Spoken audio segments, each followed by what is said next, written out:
Hello friends, எல்லாருக்கும் வணக்கம். இன்றைக்கி நம்ம சேனலில் ஒரு சூப்பரான இன்ஃபர்மேஷனை தான் இந்த வீடியோ நம்ம ஷேர் பண்ண போகிறோம். ஸோ வீடியோவை நீங்கள் ஃபஸ்ட் அந்த லாஸ்ட் வரைக்கும் நீங்கள் ஸ்கிப் பண்ணாமல் பாருங்கள். ஸோ இப்போது ஆதார்லேருந்து பார்த்திங்க அப்படின்னா ஒரு 5 முக்கியமான அப்டேட்ஸை வந்து கொண்டு வந்திருக்காங்க. ஸோ இது வந்து ஒரு சூப்பரான அப்டேட் அப்படின்றத கூட நம்ம சொல்லலாம். ஸோ என்னென்னலாம் அப்டேட்லாம் கொண்டு வந்திருக்காங்க அப்படின்றத நம்ம பார்க்க போகிறோம். எதுக்காக இந்த 5 அப்டேட்ஸை வந்து கொண்டு வந்திருக்காங்க அப்படின்னு பார்த்தீங்கன்னா, ஸோ நாம் ஆன்லைன் மூலமாக எதனா ஒரு ப்ராசஸ் ஆதார் ரிலேட்டடான சர்வீசஸுக்கு வந்து நம்ம அப்ளை பண்ணும்போது ஸோ அந்த ப்ராசஸ் வந்து ஸ்டாப் ஆகக்கூடாது. அதுக்கப்புறமா ஸோ நம்ம பெனால்ட்டி அமௌண்ட்டை பே பண்ணக்கூடாது அப்படின்னு சொல்லி ஸோ நம்முடைய ஆதார் எப்படி எவ்வளோ சேஃபாக வச்சுக்கணும் அப்படின்ற எல்லா இன்ஃபர்மேஷனுக்காக இந்த எல்லா ரிலேட்டடான இன்ஃபர்மேஷனுக்காகவும் இந்த 5 அப்டேட் வந்து கொண்டு வந்திருக்காங்க. இந்த 5 அப்டேட்டை 3 நம்ம பிரிக்க போகிறோம். ஒன்று டிஜிட்டல் அண்ட் டிசைன் சொல்லிட்டு கூகுள் வேலெட் ரிலேட்டடான ஒரு 2 அப்டேட் வந்து கொண்டு வந்திருக்காங்க. அடுத்தது டேட்டா பர்த் ரிலேட்டடான ஒரு 2 அப்டேட்ஸ் வந்து கொண்டு வந்திருக்காங்க. அடுத்து வந்து பார்த்திங்க அப்படின்னா ஸோ உங்களுடைய இலவச அப்டேட்ஸ், அதுக்கப்புறமா நியூ சார்ஜஸ் அப்படின்னு சொல்லி அதில் ஒரு 2-3 ஒரு அப்டேட் வந்து கொண்டு வந்திருக்காங்க. ஸோ ஓவராலாக டிஜிட்டல் அண்ட் டிசைனில் 2 அப்டேட்ஸு, அதுக்கப்புறம் டேட்டா பர்த் ரிலேட்டடான அப்டேட்ஸில் வந்து பார்த்திங்க அப்படின்னா அதில் ஒரு 2 அப்டேட்ஸு, ஸோ லாஸ்ட்டாக ஒரு ஃபைனலாக ஒரு அப்டேட் வந்து கொண்டு வந்திருக்காங்க. ஃபஸ்ட்டு அப்டேட் என்ன? ஸோ டிஜிட்டல் முறைக்கு மாறும் ஆதார் அப்படின்னு சொல்லியிருக்காங்க. ஸோ இனிமேட்டு நம்முடைய கூகுள் வேலெட் மூலமாக ஸோ நம்முடைய ஆதாரை ஸோ டிஜிட்டலைஸாக நம்ம வந்து ஸ்டோர் பண்ணி வைக்கலாம்.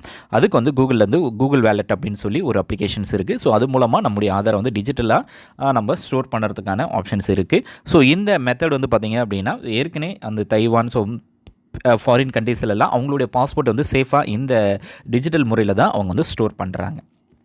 அடுத்தது அதிக பாதுகாப்புடன் புதிய கார்டு டிசைன். ஸோ ஏற்கனவே இருக்கிறது நம்முடைய ஃபோட்டோ, நம்முடைய டேட்டா பர்த், ஸோ இந்தமாரி இன்ஃபர்மேஷன்ஸ் எல்லாம் இருக்கும். இனிமேட் வந்து பார்த்திங்கன்னா நம்முடைய ஃபோட்டோ ப்ளஸ் அந்த QR கோடு மட்டும்தான் கொடுத்துருப்பாங்க. ஸோ அது மூலமாக நம்முடைய இன்ஃபர்மேஷன்ஸை வந்து அந்த QR கோடை ஸ்கேன் பண்ணால் மட்டும்தான் நம்மளுடைய டீட்டெயில்ஸை வந்து தெரிஞ்சுக்க முடியும். அடுத்தது மூணாவது பார்த்திங்க அப்படின்னா டேட்டா பர்த். ஸோ டேட்டா பர்த்தை வந்து இனிமேட்டு வந்து ஒரு ப்ரூஃபாக நீங்கள் பயன்படுத்தக்கூடாது அப்படின்னு சொல்லி டேட்டா பர்த் ப்ரூஃபாக வந்து இனிமேட்டு உங்கள் ஆதார் கார்டை வந்து பயன்படுத்தக்கூடாது அப்படின்றதுக்கான ஒரு ஸ்ட்ரிக்டாக ஒரு இன்ஃபர்மேஷன்ஸ் வந்து சொல்லியிருக்காங்க.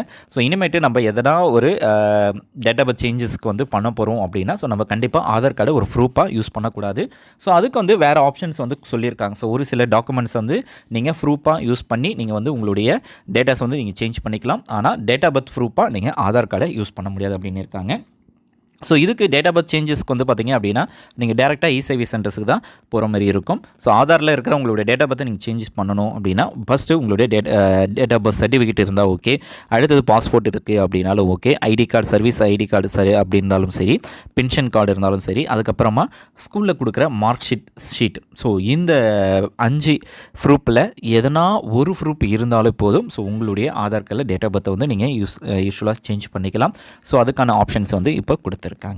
அடுத்து வந்து பார்த்திங்க அப்படின்னா 5வது மாற்றம்னா ஸோ நியூ சார்ஜஸ் வந்து பார்த்திங்க அப்படின்னா இப்போ கொண்டு வந்திருக்காங்க. ஸோ நியூ சார்ஜஸாக பார்த்திங்க அப்படின்னா பயோமெட்ரிக் அப்டேஷன்ஸுக்கு ₹125, அடுத்தது டெமோகிராஃபிக் அப்டேட்ஸுக்கு ₹175, டாக்குமெண்ட் அப்லோடுக்கு வந்து பார்த்திங்கன்னா ₹75 அப்படின்னு சொல்லி கொண்டு வந்திருக்காங்க. ஸோ இந்த அப்டேட்ஸ் எல்லாமே பார்த்திங்கன்னா பழைய சார்ஜஸ் எல்லாம் ₹50 ₹75 ஆக்கியிருக்காங்க, ₹100 ₹125 அந்தமாரி. ஸோ சார்ஜஸ் எல்லாமே இன்க்ரீஸ் பண்ணியிருக்காங்க. ஸோ அதையும் நீங்கள் அப்டேட் பண்ண போகிறீங்க, டாக்குமெண்ட் அப்லோட் பண்ண போகிறீங்க அப்படின்னா ஸோ இந்த இன்ஃபர்மேஷன்ஸ் எல்லாத்தையுமே தெரிஞ்சுக்கோங்க. ஸோ உங்களுடைய டாக்குமெண்ட் வந்து அப்டேட் பண்ணணும், அதாவது 10 இயர்ஸ் ஆயிருக்கு அப்படின்னா ஸோ நீங்கள் கண்டிப்பாக உங்களுடைய documents ID proof and address proof கொடுத்து நீங்கள் அப்டேட் பண்ணுற மாதிரி இருக்கும். ஸோ இப்போது ஃப்ரீ ஆஃப் காஸ்ட்டில் வந்து பண்ணுறாங்க. ஆன்லைன் ஆவண பதிவேற்றம், ஆன்லைன் டாக்குமெண்ட் அப்லோட் பண்ணுறீங்க அப்படின்னா ஆன்லைன் மூலமாக செல்ஃப் சர்வீஸ் மூலமாகவே நீங்கள் வந்து பண்ணிக்க முடியும். இதுக்கான லாஸ்ட் டேட்டு 14 ஜூன் 2026 தான் லாஸ்ட் டேட் வந்து சொல்லியிருக்காங்க. அதுக்கப்புறமா சிறுவர்களுக்கான பயோமெட்ரிக் அப்டேஷன்ஸ் வந்து பண்ணியிருக்கோம். அதாவது 5 வயசுக்கு மேலே குழந்தைங்கள அவங்களுடைய செல்ஃபாக அவங்களுடைய கைரேகை ஸோ அவங்களுடைய இன்ஃபர்மேஷன்ஸ் எல்லாத்தையுமே கொடுக்குற மாதிரி இருக்கும். ஸோ அவங்கள வந்து அப்டேட் பண்ணுற மாதிரி இருக்கும். ஸோ இதுக்கு லாஸ்ட் டேட் வந்து 30 செப்டம்பர் 2026. ஸோ அன்றைக்கி தான் இதுக்கான லாஸ்ட் டேட்டாகவும் வச்சுருக்காங்க. ஸோ இந்த டேட்டுக்கு அப்புறமா நீங்கள் பண்ணும்போது ₹75 அல்லது ₹125 வந்து நீங்கள் சார்ஜஸாக பே பண்ணுற மாதிரி இருக்கும். ஸோ புதிய ஆதார் விதிகளுக்காக நீங்கள் என்னென்ன பண்ணுறாங்க அப்படின்னா ஸோ கூகுள் வேலெட் வந்து கொண்டு வர போகிறாங்க. கூகுள் வேலெட் மூலமாக உங்களுடைய ஆதாரை டிஜிட்டலாக நீங்கள் கூகுள் வேலெட் மூலமாக நீங்கள் வந்து யூஸ் பண்ணிக்கலாம் அப்படின்னு சொல்லியிருக்காங்க. அடுத்தது ஸோ புதிய ஆதார், ஸோ உங்களுடைய நேமு QR கோடு, ஸோ இது மட்டும் தான் இருக்கும். ஸோ அது உங்களுடைய டீட்டெயில்ஸை தெரிஞ்சுக்கணும் அப்படின்னா அப்படின்னா அந்த ஸ்கேன் பண்ணால் மட்டும்தான் தெரிஞ்சுக்க முடியும். ஸோ எதுக்காக அப்படின்னா உங்களுடைய டேட்டாஸ் வந்து அதாவது மிஸ்யூஸ் பண்ணக்கூடாது அப்படின்ற ஒரே நோக்கத்துக்காக. அடுத்தது டேட் ஆஃப் பர்த்தை வந்து இனிமேட் வந்து நீங்கள் ஒரு ப்ரூஃபாக யூஸ் பண்ணக்கூடாது அப்படின்றதும் சொல்லியிருக்காங்க. ஸோ டேட் ஆஃப் பர்த்துக்கு ப்ராப்பரான டாக்குமெண்ட்ஸை நீங்கள் ஒரு சப்மிட் பண்ணணும் அப்படின்ற இன்ஃபர்மேஷன்ஸும் சொல்லியிருக்காங்க. அதுக்கப்புறமா 14 ஜூன் 2026க்குள்ளே உங்களுடைய டாக்குமெண்ட் அப்டேட்ஸை வந்து கண்டிப்பாக பண்ணிவிடுங்க. ஸோ அதுக்கப்புறம் பண்ணும்போது உங்களுக்கு வந்து சார்ஜஸ் வரும் அப்படின்றதையும் சொல்லியிருக்காங்க.